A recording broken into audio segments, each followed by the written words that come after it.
पुरी साहब, प्रधानमंत्री नरेंद्र मोदी ने अहम बात कही थी कि 4 जातियां होती हैं, जिनमें गरीब हैं, महिलाएं हैं, किसान हैं और युवा हैं। किस तरह का विजन उन्होंने पेश किया है इन 4 जातियों के लिए? देखिए, जो आज संकल्प पत्र पेश हुआ है,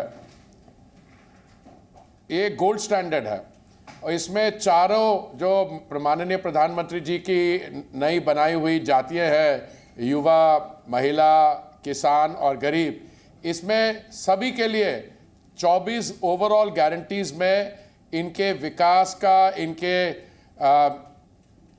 पूरी जो हमें आगे काम करना है वो सब उसमें बड़े स्पष्ट तरीके से दिया गया है। देखिए, मैं आपको एक तो उदाहरण देना चाहता हूं। पहली बात तो यह है कि 48 पेज के संकल्प पत्र में पहले कुछ पेज है जिसमें जो हमने 10 साल में काम किया वो स्पष्ट होते हैं, वो सही तरीके से बताया गया।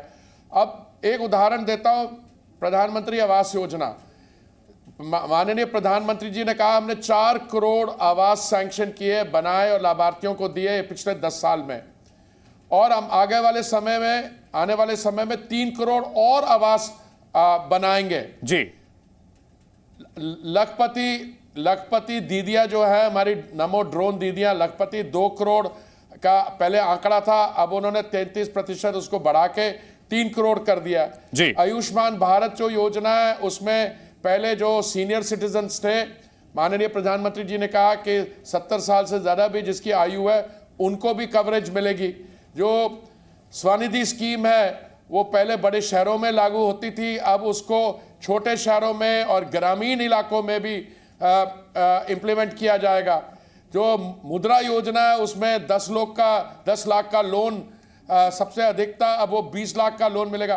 तो ये एक विजन स्टेटमेंट है गोल्ड स्टैंडर्ड, जिसमें पिछले 10 साल पे जो हमारे विकास के आंकड़े, उसके अगले आने वाले 5 साल में क्या आंकड़े जुड़ेंगे और उस 2047 तक उसको विकसित भारत बनाने में 2029 तक क्या काम होगा, सब उसका ब्लूप्रिंट है इस संकल्प पत्र। पुरी साहब, आपके मंत्रालय की ओर से प्रधानमंत्री आवास जो है, अगर बात की जाए तो इसका काफी अच्छी तरह से सबको ये बांटा गया है, बिना किसी भेदभाव के दिया गया है।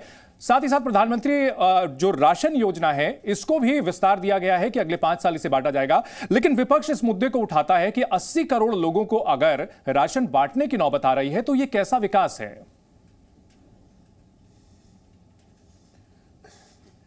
देखिए, पहले तो विपक्ष से लोगों से ये सवाल पूछना चाहिए कि आपको क्या ऑब्जेक्शन है कि हमारे देश के 80 करोड़ लोगों को दिन का 3 समय का ड्राई राशन मुफ्त दिया जा रहा है। अगर उनको ऑब्जेक्शन है तो मैं समझता हूं उनको राजनीतिक जो अरीना उसको छोड़ देना चाहिए। कोई भी पॉलिटिकल पार्टी जो गरीबों के खिलाफ काम करती है, मैं इनका समझता हूं कांग्रेस पार्टी की एक 70 साल वो गरीबी हटाते रहे, गरीबों को हटा दिया उन्होंने, वो गरीबी वहीं की वहीं रह गई। क्योंकि पिछले 70 साल में या पहले, क्योंकि 75 साल के इतिहास में ज्यादातर कांग्रेस पार्टी की भी सत्ता में रही है, क्योंकि इन्होंने कुछ काम नहीं किया, इसलिए हमें और ज्यादा काम करना पड़ रहा है। और मैं समझता हूं जो 5 साल के लिए ये जो योजना बढ़ाई है दिन के 3 समय का ड्राई राशन देने की, इससे सिर्फ ये की नहीं है, 220 करोड़ वैक्सीन भी हमने बनाई देश के अंदर और उसको उनको मुफ्त बांटी लोगों को।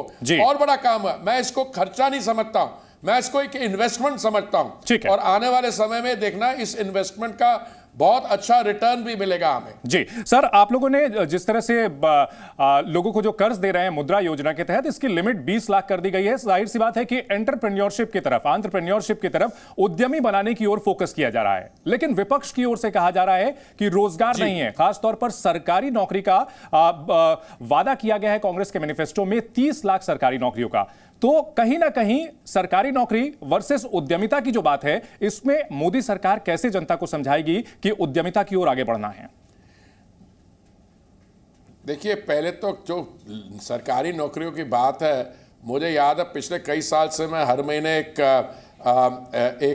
कार्यक्रम में जाता हूं जिसमें जो सरकार में नौकरी है, सब सरकारी डिपार्टमेंट में वो पता नहीं कितने लाख दे दिए ऑलरेडी, 10 लाख से भी ऊपर नौकरी दे दी। पर ये बात नहीं है, असली चीज़ ये है कि जब डेवलपमेंट विकास होता है पिछले क्वार्टर में हमारी अर्थव्यवस्था 8.6% ग्रो की है। जब कैपिटल एक्सपेंडिचर होता है, सड़कें बनती है, आवास बनते हैं 4 करोड़, उसमें सीमेंट लगता है, उसमें स्टील लगता है, उसमें कंस्ट्रक्शन इंडस्ट्री में लोगों को नौकरियां मिलती है। जब हवाई अड्डे बनते हैं, जब आप नए 1000 हवाई जहाज खरीदते हो, टूरिज्म सेक्टर बढ़ रहा है, सब जगह नौकरियां बढ़ रही हैं। ठीक है। इनका जो दिमाग है, इनके सोचने का तरीका, वो सरकार की नौकरी में लगा है। अभी ये यंगस्टर्स जो है स्टार्टअप्स में आ रहे हैं, वो सिर्फ नौकरी एम्प्लॉयमेंट में नहीं आ रहे हैं, वो एम्प्लॉयमेंट जनरेशन भी कर रहे हैं। बिल्कुल। और इस एम्प्लॉयमेंट जनरेशन से विदेश के और भी लोगों को, यंग लोगों को, मिडिल एज लोगों को, उनकी स्किल्स इंप्रूवमेंट हो रही है। तो सब जगह ये इकोनॉमिक एक्टिविटी के कारण हम 10th largest economy GDP term से आके हम 5वें स्थान पे हैं और आने वाले 2-3 साल में हम 3रे स्थान पर पहुंच जाएंगे। निश्चित तौर पर मैं 2 और जो है मुद्दों को मिला करके एक सवाल आपसे पूछना चाहूंगा। लखपति दीदी बनाने की योजना आप लोग दे रहे हैं, कांग्रेस की ओर से वादा किया जा रहा है कि महिलाओं को 1 लाख वैसे ही बिना कुछ किए गरीब महिलाओं को दे देंगे। दूसरा, आप लोगों ने सूर्य योजना के तहत जो है आने वाले दिनों में कैसे बिजली का बिल जो है 0 हो सके उसकी बात की है, जबकि दूसरी पार्टियां जो हैं मुफ्त यूनिट देने की बात कर रही हैं। तो जनता को यह कैसे समझाएंगे कि मुफ्त कुछ नहीं होता? देखिए, मुफ्त कुछ नहीं होता, ये तो सबको पता है। उनके भी एक प्रधानमंत्री थे, डॉक्टर साहब, वो कहते थे पैसा जो है ना पेड़ों पे, वृक्ष पे नहीं उगता। अगर आप मान लीजिए, इन्होंने क्या कहा, हम पेट्रोल और डीजल का दाम कम रखेंगे 2004 और 14 के बीच में। उन्होंने कैसे रखा? उन्होंने एक ऑयल बॉन्ड की स्कीम योजना फ्लोट की, उससे 1,41,000 करोड़ का इन्होंने कर्जा लिया और हमें आज 3,50,000 करोड़ लौटाना पड़ रहा है। देखिए, इनकी सिस्टम में और हमारी सिस्टम में बहुत फर्क है। एक केजरीवाल जी का सिस्टम है, हर एक को 300 यूनिट बिजली मुफ्त दे दो। अगर उस किसी की 500 यूनिट बिजली लग रही है तो वो 2 मीटर ले लेगा, 300 एक में मुफ्त हो जाएगी, 200 दूसरे में मुफ्त हो जाएगी। हम क्या कह रहे हैं? हमसे सब्सिडी लो, अपने घर के छत पे एक सोलर पैनल लगाओ और सोलर पैनल से जो बिजली मिलेगी उसके 300 यूनिट आपने घर की जो आपकी लागत होगी उस पर लगाना। 18,000 रुपए अगर एवरेज फैमिली का बिल आता है तो आपको बिजली मुफ्त हो जाएगी। अगर एक्स्ट्रा बिजली प्रोड्यूस करेंगे तो आप इलेक्ट्रिक व्हीकल भी चार्ज कर सकते हैं और ग्रिड में भी दे सकते हैं, उसमें आपको पैसा भी मिलेगा। तो हमारे फ्रीबीज नहीं है, हम एक सिस्टम बना रहे हैं जिससे इकोनॉमिक एक्टिविटी बढ़े, प्रोडक्टिविटी बढ़े। इसलिए ये जो नॉन बीजेपी रूल स्टेट्स हैं, इनका पूरा डेट थे गए। पंजाब में जब मैं पिछली बार चुनाव में गया था तो डेट 3,81,000 करोड़ थी, अब मैंने सुना है कि वो 6 लाख करोड़ के करीब पहुंच गई है। कुछ सदर्न नॉन बीजेपी स्टेट से वहां पे भी यही है।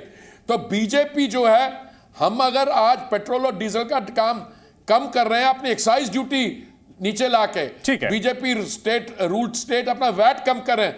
हम करता ये नहीं कि निर्णय ले दादा और भुगते उसका पोता। जी बिल्कुल। तो एक सिस्टम बनाने की कोशिश की जा रही है। प्रधानमंत्री ने अपने विजन में भी यही बात कही है कि ऐसा सिस्टम बनाने की कोशिश की जा रही है कि भारत आत्मनिर्भर बने हर क्षेत्र में, और इसी दिशा में यह संकल्प पत्र बीजेपी का ले जाता है। बहुत शुक्रिया हरदीप सिंह पुरी जी, जी न्यूज से बातचीत करने के लिए। जी न्यूज।